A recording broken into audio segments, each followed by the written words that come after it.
Findings. Paternity fraud statistics show significant variations across different countries, often reflecting deeper societal issues.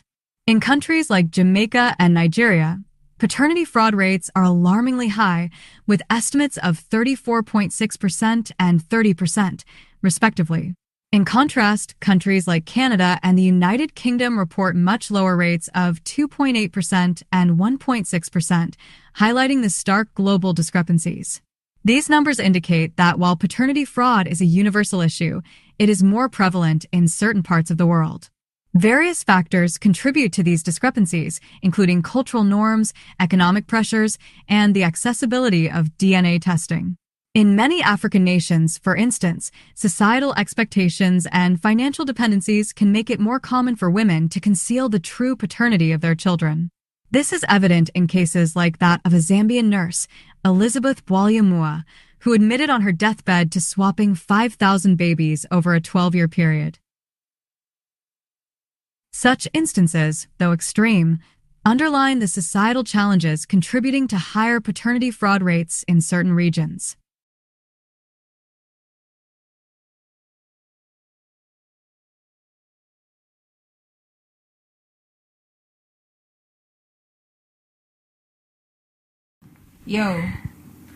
Jamaica, right? I learned this in university still. I actually did a course on this. And I saw it being circulated around social media. So Jamaica has the highest paternity fraud in the world with 34.6%. I learned this in first year university, right? So basically what they're saying is that I be a jacket. I just be a jacket I give away. Y'all have some tailor jackets too. Yeah, you have some well-tailored jackets still. Not lying.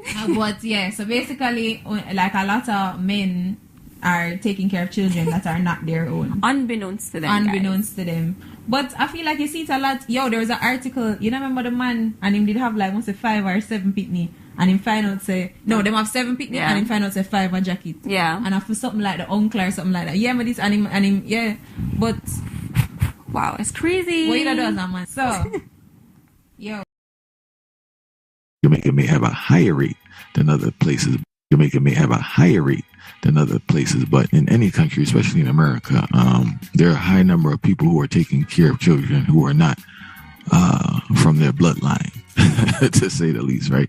And in Jamaican culture, jacket is a thing that is almost, how would you say, accepted, praised in certain circles, and it's just a part of the culture that's just normal to a certain extent, no matter how dysfunctional it is, because you basically have a situation where the man taking care of the children, taking care of the child, or the one registered as a legal guardian, or the person who thinks it's their child, is not the father of the child.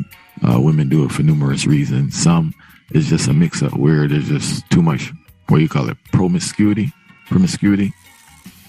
And you have others where it's a strategic thing where, Jamaica may have a higher rate than other places. Talking about the domestic abuse part of it, Jamaica already have a high domestic abuse rate, right?